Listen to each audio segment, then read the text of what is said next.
টাকা। আর শোন, তোর বাকি টাকা তুই পরে নিবি। আশিকের 3 মাসের মোট জমা রইল 30,000 টাকা। ভাই আমারে 3 মাস ধইরা আপনি 5,000 টাকা করে দিতেছেন, আর জীবন বাইরে ফুল স্যালারিটা দিতেছেন, আর আপনি আমার সাথে এমন করতেছেন কি কিছু তো বুঝতাছি না। মহাজন সাহেব, বিষয়টা আমার একটু খুলা কইবেন। ও, এই কথা। তোর লগে কেন এরকম করি? 3 মাস আগে তোর বড় ভাই আমার সাথে দেখা করছিল। তাহলে শোন। দাদা, আমার ছোট ভাই আশিককে আপনার ওয়ার্কশপে কাজে দিছিলাম, তাকে বেতন কি ঠিকঠাক মতো দিতেছেন? হ্যাঁ, কেন? ও তো 3 বছর যাবত আপনার ওখানে কাজ করে, কিন্তু বাসায় 1 টাকাও দেয় না। কি বলতেছেন এগুলো?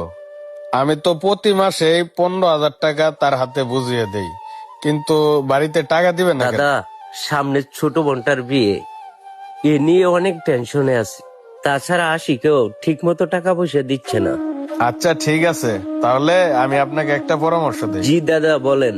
এই মাস থেকে আমি আশিককে 5,000 করে টাকা দেব, আর বাকি 10,000 টাকা আমার কাছে আমি জমা রাখবো।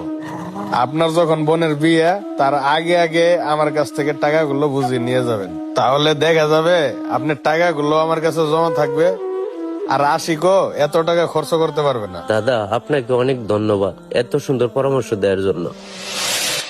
বুঝছস? তাহলে 5,000 টাকায় তো তোর হাত খরচ হয়েই যাবে। তাহলে তোর সমস্যা কি? তোর 3 মাসের টাকা জমা